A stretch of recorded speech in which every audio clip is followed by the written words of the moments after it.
Al chile. Mis amigos, soy Meme Yamel. Bienvenidos a su chile favorito. Aquí las noticias o te enchilan o te dejan picado. Mi querido Jesús, ¿cómo estás? Buenas noches. Hola Meme, buenas noches, muchísimas gracias por la invitación y qué gusto estar de nuevo por acá en Al Chile. No, qué gusto tenerte por aquí, mi querido profe. Y desde el otro lado de nuestra trinchera, tenemos a nuestro querido Manuel Hernández Bolboya.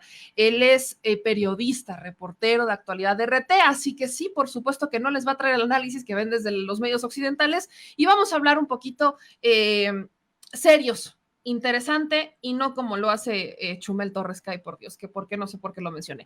¿Cómo estás, mi querido Manuel? Hola, muy buenas noches. ¿Cómo estás, Meme? ¿Cómo está, doctor? Hola Manuel. Un gusto estar aquí con ustedes. No, el gusto es mío. Pues vamos a empezar. Vamos a empezar con una perspectiva general, profe. ¿Cómo está la situación entre Rusia y Ucrania? ¿Cuál es el rol de la OTAN? ¿Cuál es la perspectiva general? Porque estoy escuchando muchas opiniones, los medios occidentales están manejando mucha información, pero solo están contando la versión que le favorece a Estados Unidos y no queremos que nos quedemos solamente con un lado de la historia. ¿Cuál es el contexto general del conflicto? ¿Cuáles son los antecedentes del conflicto? Mira, podríamos remontarnos a siglos de historia, pero yo quisiera partir del año 2013 en adelante, cuando empiezan con Yanukovych, un gobernante ucraniano al que empiezan a definir como prorruso, que se niega a consolidar la adhesión de Ucrania, o por lo menos un acuerdo de cooperación económica muy importante con la Unión Europea. Acto seguido, cuando se niega, pues al día siguiente se le vienen a la cabeza, le dan un golpe de Estado y prácticamente para marzo del año 2014, un grupo ultranacionalista vinculado a grupos neonazis en Ucrania, prácticamente, además de quedarse con el control del gobierno ucraniano, empiezan también con una especie de purga, primero discursiva, y después empiezan a intensificar, convirtiendo esa apología de odio de toda la presencia rusa en en diferentes regiones de Ucrania, que por cierto no es un estado homogéneo, diciendo que ellos eran los que se iban a poner a hacerle trabajo sucio al occidente, y eso implicaba la limpieza étnica y la limpieza incluso de los prorrusos y de los rusos parlantes de ciertas áreas del Donbass, en donde, bueno, vemos a Lugansk y a Donetsk, y también Crimea, Sebastopol. En ese contexto, vemos el giro que hace Vladimir Putin con este referéndum del año 2014, en donde, bueno, 90% de la población de Crimea y de Sebastopol votan para incorporarse a Rusia. Rusia no tiene ningún problema, entra con ejército y empiezan de alguna manera, porque no se aplica la misma fórmula para el Donbass. Entonces, en el Donbass empieza a haber, pues ahora sí que ataques muy violentos por parte de las Fuerzas Armadas ucranianas, que son respondidas por estas dos regiones que se autodefinen primero como separatistas y después como regiones autónomas con pues la tendencia a convertirse en autogobierno. ¿Y qué nos encontramos ahí?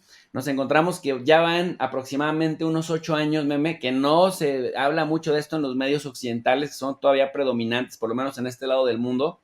De ahí 14,000 muertos por violencia armada, de los cuales casi 4,000 son civiles, y de estos pues no se dice nada, como que no existen, y hay 1.5 millones de desplazados por esta violencia. En el plano más internacional, porque esto es, digamos, en el plano interno, en el plano internacional estamos viendo que Estados Unidos en este momento de la historia tiene la situación donde la quería tener. ¿En qué sentido? En el sentido de que ya tiene cómo justificar agresiones económicas en contra de Rusia. Y ojo, que no estoy diciendo que aquí hay buenos y malos, estoy diciendo que hay grupos de interés, grupos de poder fácticos y potencias con intereses potencialmente encontrados, pero sin un paso que diera Rusia, Estados Unidos no podría justificar y legitimar ante la comunidad internacional, con el apoyo además de Naciones Unidas, que ahorita te voy a platicar la complicidad que tiene en este juego, y que México se ha puesto tristemente a hacerles el juego, la complicidad para poder boicotear y sabotear la economía rusa, ahora con un argumento más o menos creíble, pero además bloquear cualquier consolidación de una relación comercial literal de trigo, de gas y de la canasta básica entre Rusia y Europa que poco a poco se iba consolidando con el Nord Stream 2. Y el otro tema que también es muy importante, pues ahora sí que la expansión de la Organización del Tratado del Atlántico Norte hacia el este, hacia las fronteras de Rusia, que prácticamente con el anuncio de la política de puertas abiertas que anuncian y que podría permitirle a Georgia y a Ucrania incorporarse a la OTAN, pues pones a vuelo de pájaro a unos 700 kilómetros de distancia, no las fronteras de Rusia, sino la mismísima capital de Rusia, con el armamento sofisticado que hay actualmente en la OTAN, pues en un momento que haya un ataque, pues con misiles teledirigidos, podrían poner, digamos, en serio riesgo a Moscú. Y nada más agregar la cereza del pastel para no monopolizar la charla. Esta otra cosa que me parece también muy importante, el tema de los grupos neonazis, el tema de el renacimiento del fascismo en la narrativa y en la práctica de gente a la que por lo menos el gobierno de Volodymyr Zelensky, lo que yo siempre le digo a la audiencia, Volodymyr Zelensky es el equivalente a Eugenio Derbez, un comediante de medio pelo, gobernando Ucrania, sirviendo a las élites occidentales, y prácticamente que ahora que empezó a hacer el juego a Biden, que le empezó a hacer el juego a Alemania y a Francia, y ahora que nadie está respondiendo militarmente, ayudándole a Ucrania a contener los bombazos rusos, pues ahora sí dice, ay, parece que nadie se va a meter a ayudarnos y no encuentra la puerta. Entonces, ¿por qué digo que sí es importante? Porque el objetivo, por lo menos en la narrativa que Rusia le está vendiendo, que Vladimir Putin y Sergei Lavrov le están vendiendo al pueblo ruso, es la desnazificación de Ucrania, y es que pues estos mismos grupos que originalmente decían que iban a limpiar de presencia Rusia, Ucrania, fueron por lo menos tolerados, si no es que apoyados y respaldados, y lo que sí se le puede seguir el hilo conductor, y si no aquí Manuel podría complementar al respecto, es que buena parte del dinero que mandó Bruselas, unos 1.500 millones de euros y unos 1.000 millones de dólares que mandó Washington, y de las 300 toneladas de armas largas que mandaron a Ucrania, pues sí han llegado a parar a manos no solamente de las Fuerzas Armadas ucranianas que asediaron bastante el Donbass, sino también a manos de estos neonazis. Y meme, si eso lo complementas con la complicidad de la ONU, que en 2020 y en 2021, en los meses de diciembre, aprobaron una resolución para condenar la glorificación del nazismo, del neonazismo y de cualquier tipo de fascismo o del fascismo en cualquiera de sus manifestaciones, pues resulta que Ucrania y Estados Unidos votan en contra. Tú puedes creer esto del Estados Unidos de Trump, porque Trump es un fascista vinculado a grupos de derecha o de ultraderecha que se identifican con estos.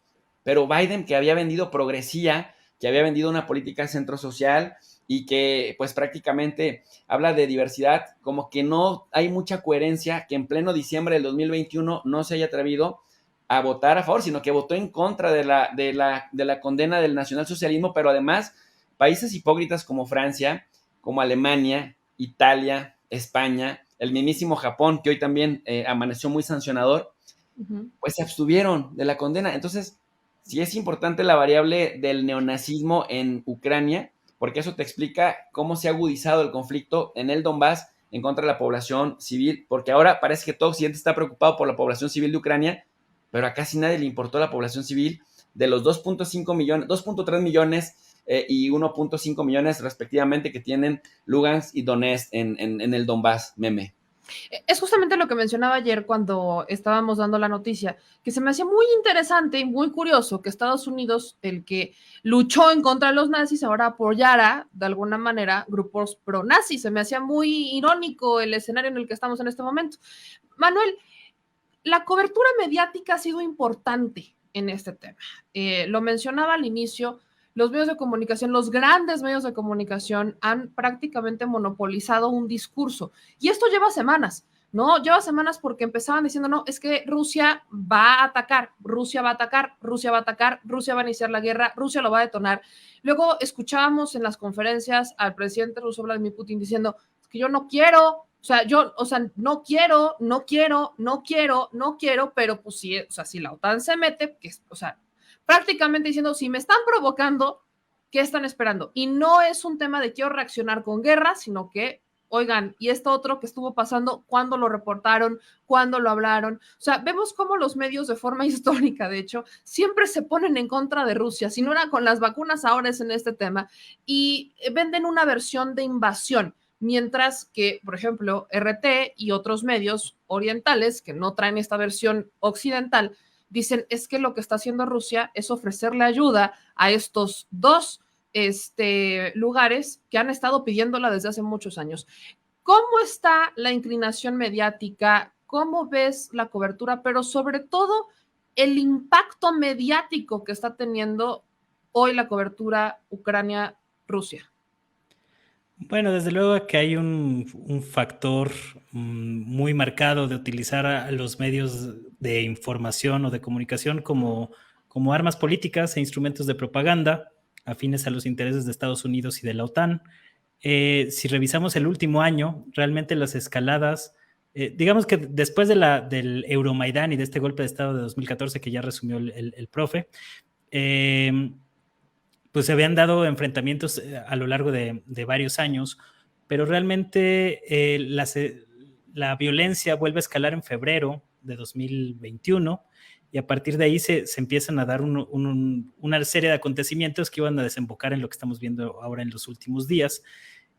Con la llegada de Zelensky hubo varios acercamientos pues con la intención de llevar a otro nivel la relación entre Ucrania y la OTAN. Desde mi perspectiva, pues la OTAN y Estados Unidos utilizaron a Ucrania como arma política contra Rusia y ahorita pues los están dejando ahí varados para que se rasquen con sus uñas porque ellos ya obtuvieron lo que querían, ¿no?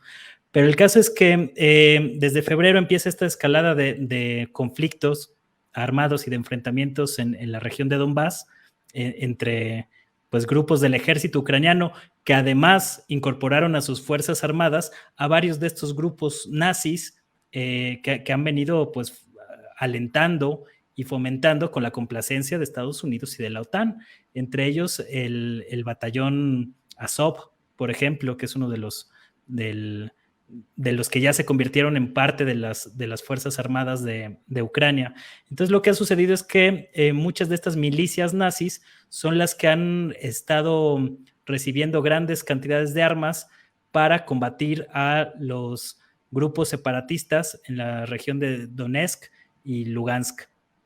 Entonces, a partir de por ahí de agosto, septiembre de 2021, empezó ya de manera más formal la inyección de gran cantidad de armas por parte de Estados Unidos y de la OTAN hacia estos grupos y hacia el gobierno ucraniano, algunas maniobras incluso en la región del Mar de Azov, que vinculaban a elementos de la OTAN con Ucrania, y a partir de aproximadamente noviembre de 2021 empieza a echar toda la maquinaria propagandística Estados Unidos con el tema de que la invasión de Rusia era inminente.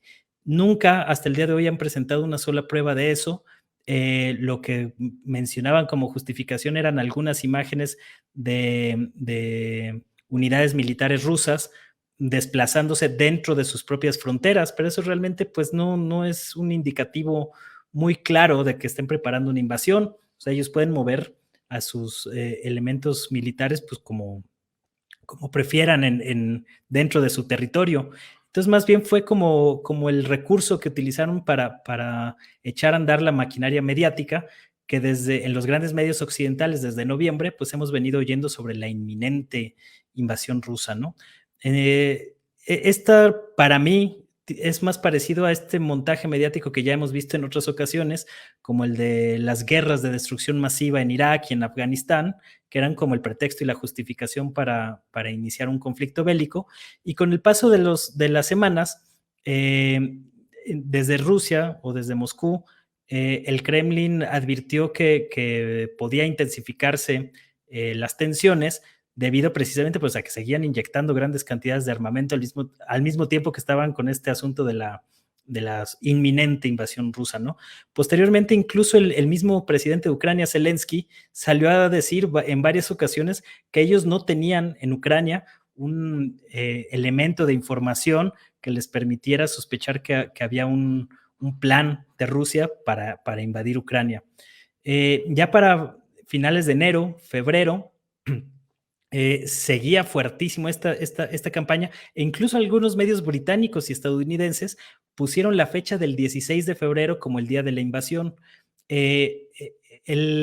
Una vez que llegó el 16 de febrero, esta invasión rusa no llegó, pero lo que sí vimos fue una intensificación de los combates precisamente en la región de Donetsk y Lugansk. Obviamente los separatistas y el ejército ucraniano intercambiaron acusaciones de que ellos habían iniciado el conflicto, pero hay algunas señales de que el bombardeo comenzó por parte de las milicias ucranianas contra esta región del Donbass. Entonces, para mí, en lo personal, me parece que le estuvieron construyendo o generando ciertas condiciones para que Rusia inmediatamente respondiera a este bombardeo, porque ya en diciembre habían dicho que no iban a permitir una escalada de violencia en la región de Donbass, donde la mayoría son rusohablantes, y esperaban que fuera una ofensiva inmediata para justificar, ya ven, se los dijimos, el 16 de febrero Rusia iba a invadir Ucrania. Lo que hizo Putin fue ganar algo de tiempo, en lugar de eso reconocer la independencia de Donetsk y Lugansk. Se generó una crisis humanitaria que no fue debidamente reportada por los medios occidentales, una crisis humanitaria y de desplazados que salieron huyendo hacia Rusia ante el temor de que se pudieran recrudecer las ofensivas por parte de las fuerzas ucranianas, y con el paso de los días acaba aceptando la independencia de estos dos territorios y les ofrece apoyo militar. Ya en lo que hemos visto en las últimas horas, pues fue una maniobra ofensiva por parte de Putin y de Rusia para bombardear 74 objetivos militares en Ucrania con un ataque frontal.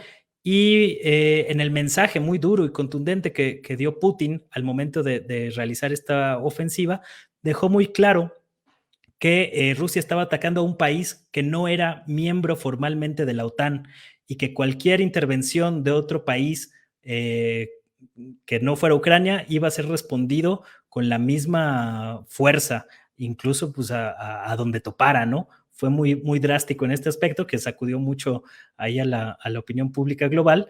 Y en lo que hemos visto en las últimas horas es que el gobierno de Estados Unidos y la OTAN se han desentendido de este asunto, han dicho que en ninguno de los escenarios van a mandar tropas a Ucrania. Ahora sí que Ucrania va a tener que rascarse con sus uñas.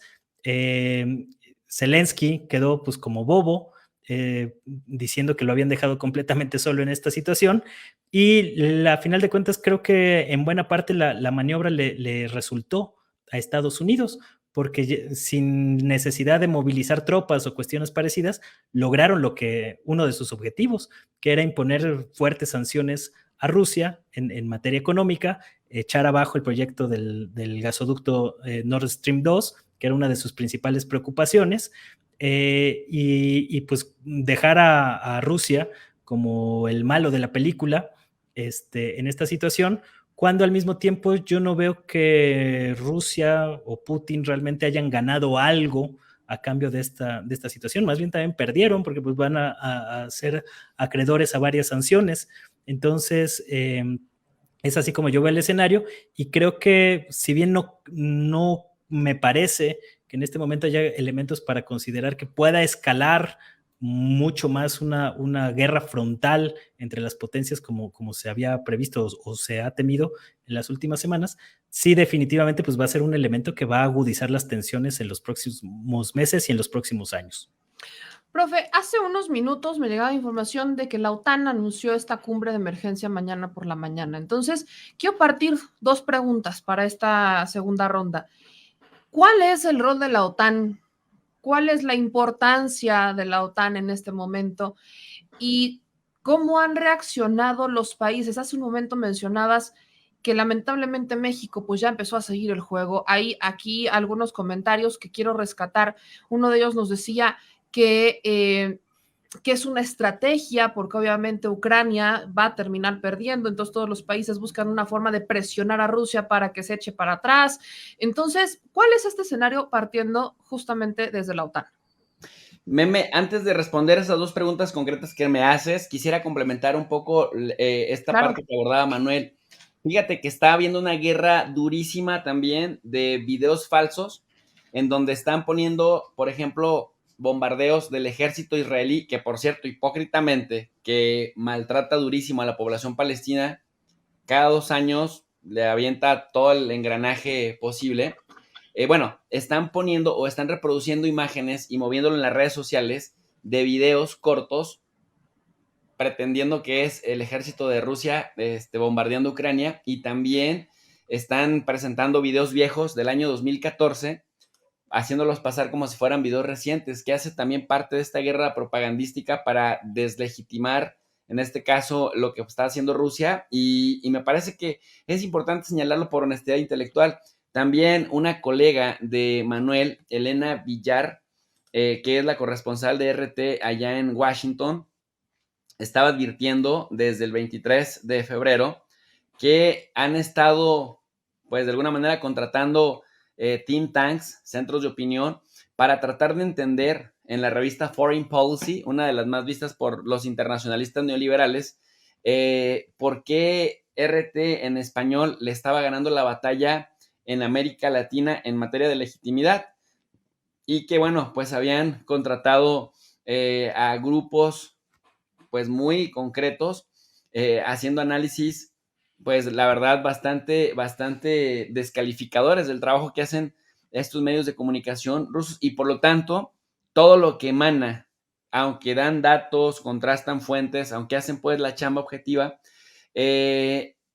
lo enmarcan en lo que hemos estado también escuchando, este concepto de la propaganda rusa, para descalificar cualquier intento de rebatir la narrativa occidental oficial con argumentos. Entonces, hace parte de esto. En lo que preguntabas, querida Meme, la OTAN, la verdad es que no tiene razón de ser ni de estar.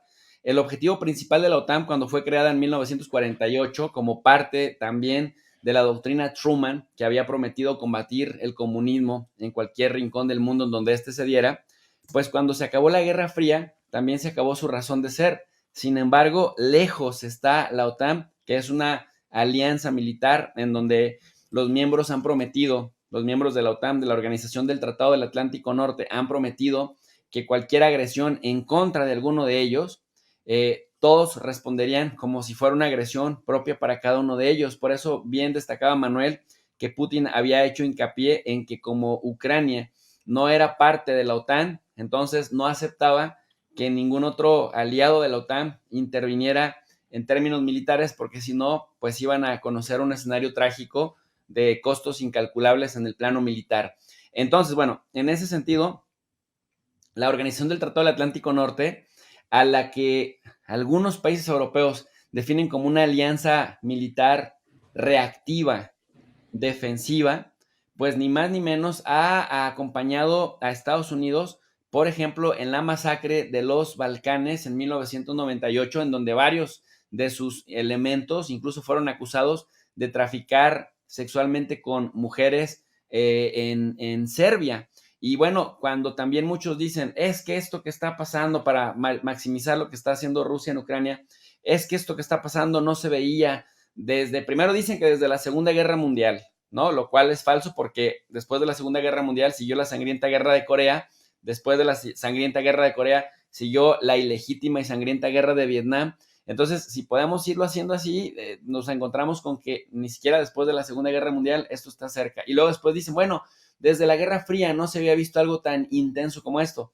cosa que mienten, porque en 1998, cuando pasó lo de los Balcanes, ya había terminado la Guerra Fría, y luego si a eso le sumamos Palestina, si a eso le sumamos Yemen, si a eso le sumamos Siria desde el 2011, y si le sumamos Libia, en donde ha participado Irak, Afganistán, en donde ha participado la OTAN, con los resultados trágicos, dolorosos y nefastos en términos de vidas humanas y también en términos de la ruptura del tejido social de estos países, pues vemos que no es, o sea, sí es una alianza militar, pero no es defensiva ni es reactiva, sino es invasiva y muy ofensiva.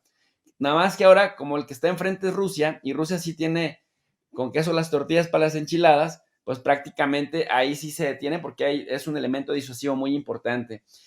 Pero ojo con la OTAN.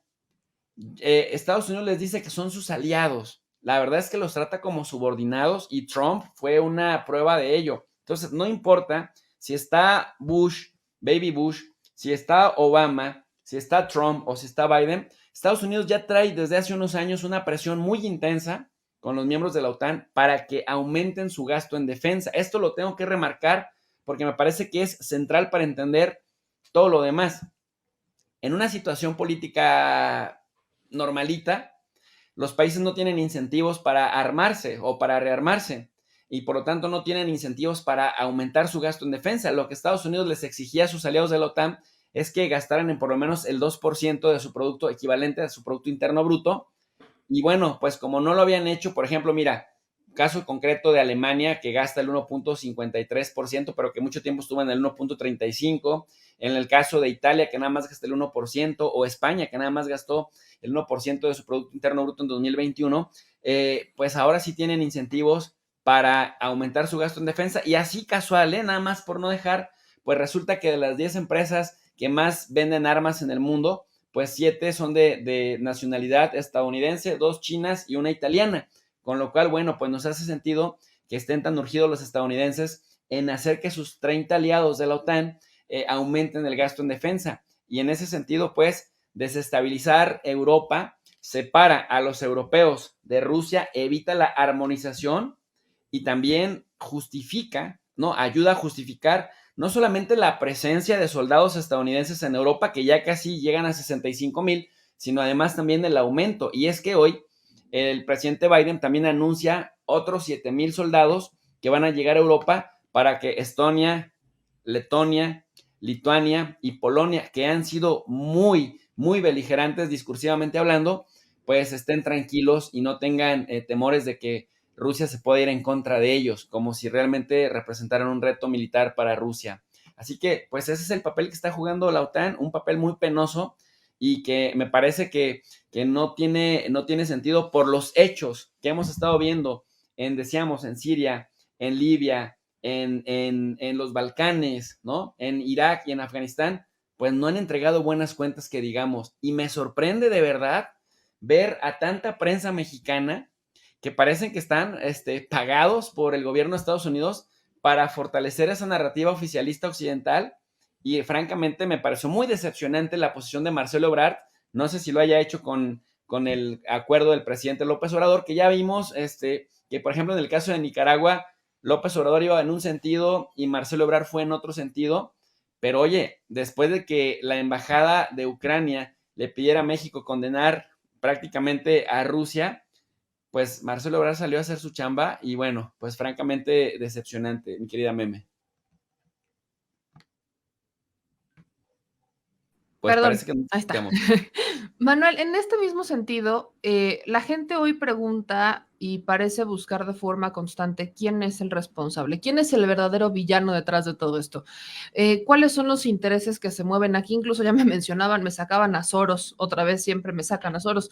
Entonces, ¿quién es el verdadero villano detrás de todo este escenario? Porque Estados Unidos insiste. Ahora, hace unos minutos, vaya, la información el productor me la está mandando minuto a minuto, hacen esta comparación, enormes ataques con cohetes rusos en Kiev. La última vez que la capital experimentó algo así fue en 1941, cuando fue atacada por la Alemania nazi. Sí, pues hay una disputa de narrativas, que era muy bien lo que comentaba el profe, y es a partir de esta disputa de narrativas que se está tratando de ganar a la opinión pública global para justificar y tratar de legitimar pues, las acciones que van a seguir hacia adelante. Yo creo que más que entenderlo como quién es el malo, quién es el bueno de la película, hay que verlo en función de intereses, cuáles son los intereses que persigue cada quien. Y para mí el interés que tiene Estados Unidos en mantener esta expansión de la OTAN en Europa, que curiosamente o no tan curiosamente, pues prácticamente ningún medio occidental o de los grandes medios hegemónicos en Europa y en Estados Unidos, están cuestionando por qué se tiene que seguir expandiendo la OTAN. Fue uno de los comentarios que hizo recientemente Noam Chomsky, el intelectual estadounidense muy crítico de la política exterior estadounidense, y pues él planteaba pues el despropósito de seguir expandiendo a la OTAN con fines militares hacia el este de Europa, ¿no? Que por cierto, pues había un compromiso firmado por parte de la OTAN y de Estados Unidos de que no iban a incrementar sus fronteras hacia el este dentro de esta alianza, y lo firmaron en 1991 cuando se cayó la Unión Soviética, o se desintegró la Unión Soviética, que por cierto el documento pues fue dado a conocer por el medio Der Spiegel, el medio alemán. Entonces, hay una serie de factores en la disputa mediática que lo más fácil, yo siempre lo comento y aplica también para México y para cualquier caso, la manipulación opera muy fácil. Exageras las cosas que te convienen y minimizas a grados ridículos las cosas que no te convienen. Entonces, así vas modificando y vas ahí moldeando la opinión pública en función de tus intereses. Y es mucho de lo que hemos estado viendo en los últimos tiempos. Yo por ahí hasta leía un análisis del New York Times sobre la estrategia que había seguido supuestamente Biden para contener la supuesta invasión rusa, y pues todo el tiempo están dando por hecho que la invasión rusa era inminente, ¿no? Es decir, no hay un mínimo grado de crítica hacia la postura que están defendiendo esas potencias, y yo creo que pues hay que entenderlo así, como una lucha de intereses en el que Estados Unidos está viendo amenazada su hegemonía, principalmente por el crecimiento de China y pues la presencia militar de Rusia, la dependencia que tiene Europa occidental cada vez mayor al suministro de gas ruso, que también es un peligro para los intereses de Estados Unidos, o así lo perciben ellos, al menos. Y por eso creo que también hay que entender que esta disputa se va a librar en varios frentes, porque muchos de los conceptos que se utilizan para justificar ciertas cosas no aplican igual en todos los casos. Y te voy a poner un ejemplo. Así como en la prensa occidental no se habla que en las regiones de Donetsk y Lugansk, al igual que ocurrió en Crimea, hubo un referéndum en donde se le preguntó a la gente qué querían hacer, gente que no estaba conforme con el golpe de Estado y con el arribo de los nazis al gobierno ucraniano, decidieron independizarse y en algunos casos solicitar la anexión a Rusia. Esta parte de la historia no aparece para nada en los medios occidentales, y pareciera como si Putin simplemente hubiera instalado sus fuerzas militares en estos lugares y los hubiera tomado por la fuerza, cuando no necesariamente ocurrió así. Lo curioso es que en estos casos no se respeta la libre autodeterminación de los pueblos, pero al mismo tiempo, en lo que yo llamo el Frente Oriental, Estados Unidos está haciendo todo lo contrario en China. Con el caso de Taiwán, estás usando ahí a la isla de Taiwán y al gobierno de Taiwán para que se independice del control de la República Popular de China. Y esto pues, es una paradoja, ¿no? O sea, es decir, los conceptos y muchos de la retórica que utilizan para defender ciertos temas hacen todo lo contrario cuando no les conviene a sus intereses. Y la manera en que van modificando esto, pues es en complicidad con los grandes medios de comunicación, que se han convertido en una arma geoestratégica precisamente para tratar de manipular a las masas. Y yo creo que en general, cuando uno lee la recepción que hubo de estos acontecimientos en América Latina, uno puede entender que por el área de influencia en el que están países como México, pues hayan tenido que adoptar una posición más afín a Estados Unidos, ¿no? Digo, es entendible en el caso de México, por ejemplo, pues porque compartes una frontera de varios cientos de miles de kilómetros con el vecino país del norte, ¿no? Pero al mismo tiempo yo creo que dentro de la retórica que han utilizado tanto el presidente López Obrador como el canciller Marcelo Ebrard, el secretario de Relaciones Exteriores, sí hubieran podido ser más precisos y también aprovechar parte de esta coyuntura para endurecer un poquito más el tono, sobre todo cuando en las últimas semanas hemos visto una embestida bastante notable por parte de funcionarios, la embajada, el Departamento de Estado con Anthony Blinken desde Estados Unidos, señalando muy puntualmente y con intereses de presión política el tema del asesinato contra periodistas mexicanos, ¿no? Entonces yo creo que sí era un momento para endurecer un poquito el tono y marcar un poco tu diferencia sin tampoco comprometer los intereses de México y la región. Voy con esta última ronda para ya darle un cierre y una conclusión a esta mesa de análisis y obviamente, bueno, yo los invito a ambos a que podamos seguir en contacto porque esto no creo que se resuelva en 2 días, ya ustedes me dirán, las proyecciones. Y es justamente eso la ronda. Estoy leyendo un comentario que es justamente el que buscaba, que es el de Bran, donde dice, AMLO no se doblegó ante Estados Unidos ya que se reportan daños cerca de Kiev, la capital. Por lo tanto, es una invasión directa, así que AMLO hizo lo correcto en condenar dicha invasión. Y vemos que varios países en América Latina se dieron a esta petición o solicitud, si así le podemos llamar, de Ucrania, de sean más contundentes para condenar a Rusia, ¿no? Condenen a Rusia por lo que está pasando y han estado cediendo Chile, México también. O sea, hemos visto cómo países de América Latina lo han hecho. En la mañanera el presidente fue bastante contrario a lo que dijo Ebrard en este momento. Y vimos que aquí los políticos mexicanos reaccionaron a lo que dijo el presidente Andrés Manuel López Obrador y entonces ahora ya no dicen nada cuando Marcelo Ebrard hace este posicionamiento, lo cual para mí es un indicador no tan positivo. Pero proyecciones económicas, sociales y energéticas.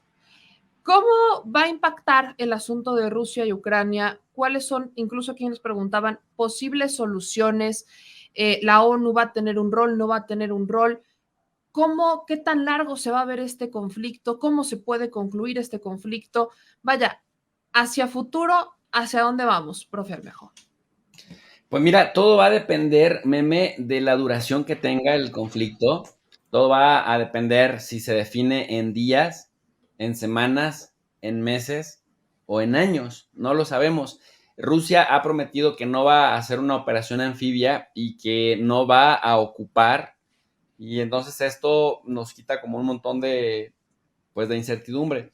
Si solo se trata de romper la fortaleza militar de Ucrania para evitar que desde estas 79 bases militares a las que les está golpeando con toda la fuerza, pues tarden tiempo para recuperarse y que no amenacen a las repúblicas nacientes, a Donetsk y Lugansk, pues prácticamente estaríamos viendo que las sanciones que debilitan la economía de Rusia van a arrastrar a que en determinado momento Rusia también le cierre la llave al gas hacia Europa, que los europeos paguen hasta 6 o 7 veces más caro. Me refiero a los europeos, me refiero también a la población de a pie, más caro el gas. Y bueno, ya vimos el petróleo, llegó a niveles, el petróleo Brent llegó a niveles que no se veían desde el año 2014, ¿no? Superando los $100.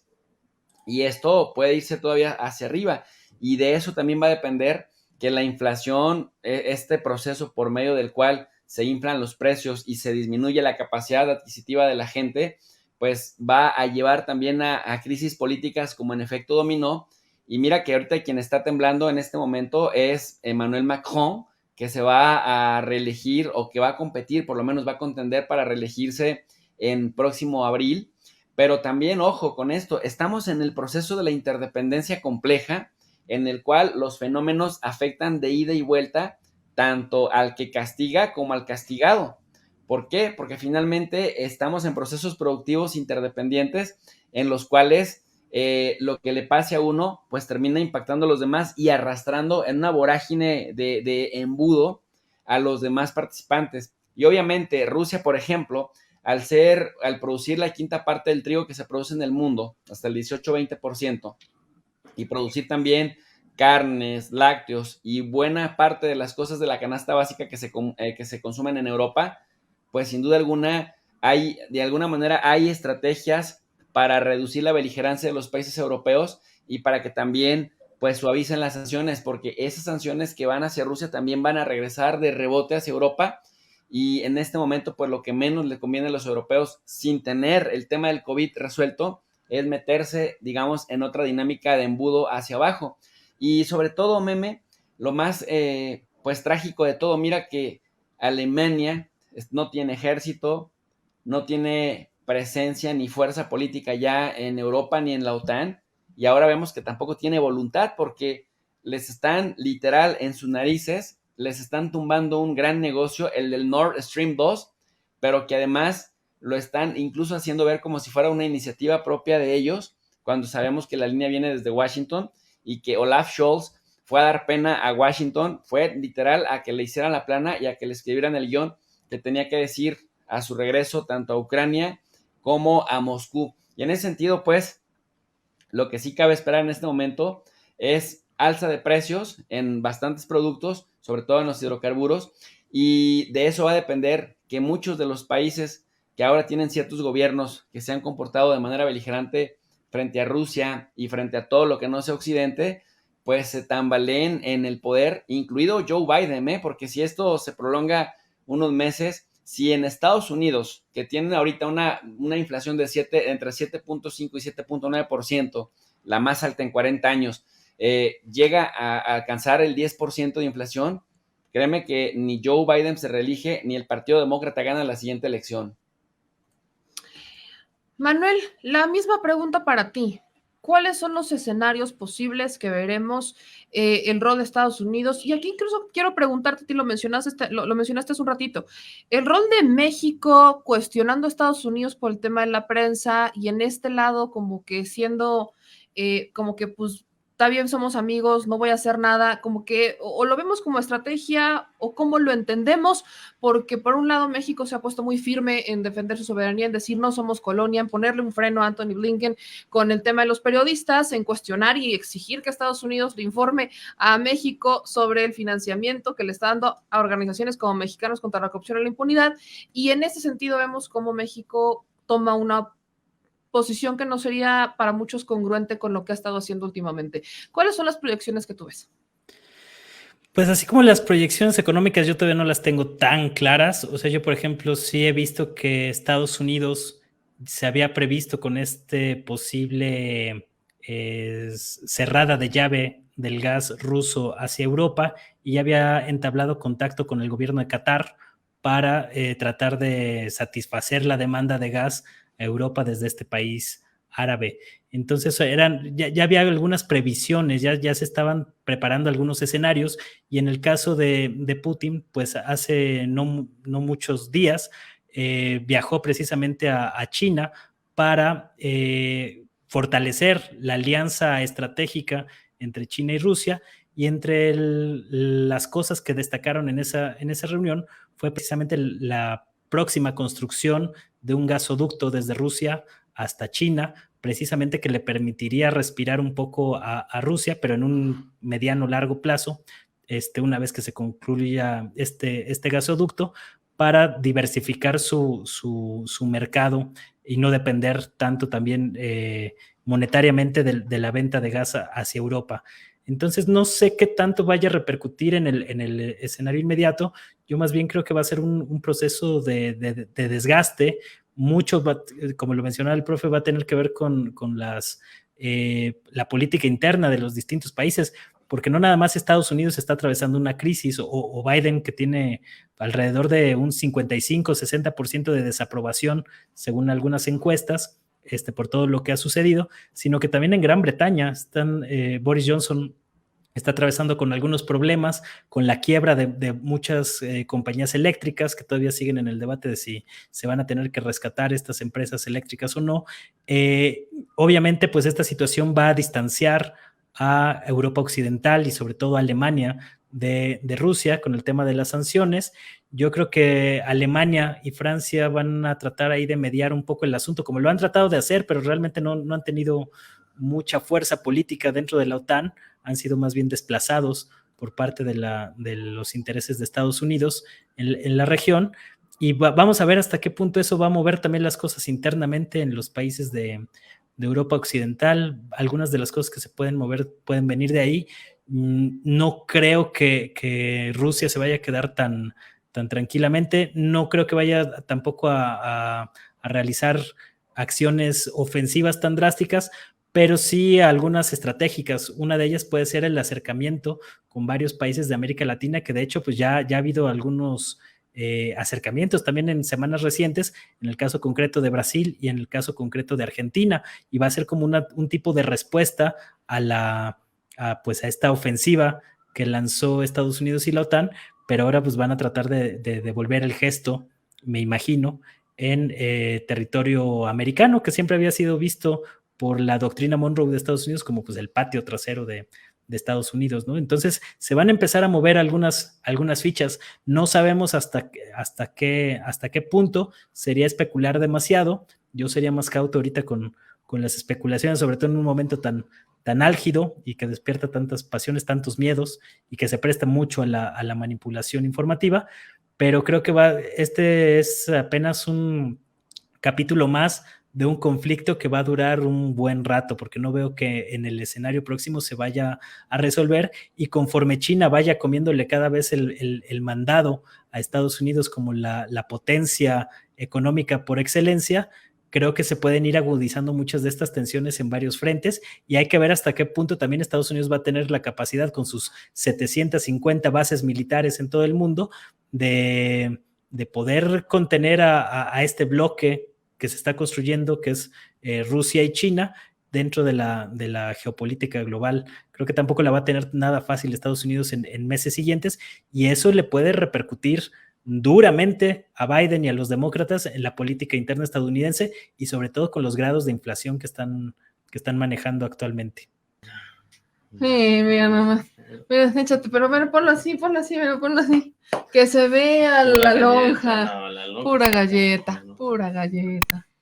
El señor productor. No, hombre, ya, para tus pesares, hazte para allá. En vez de que vayan a compartir el video, le van a poner dislike. ¿Qué pasó? ¿Qué pasó? Pues bueno, si les gustó este video, no se les olvide dejar su like, suscribirse y activar la campanita. Manitas, suelta las manitas. Suscríbete. Suscríbete. Y si te gustó el video, suscríbete y compártelo, porque hay que descifrizar a la nación, ¿verdad? Al Chile. Adiós. Discúlpenlo, tiene déficit de atención. Nos vemos.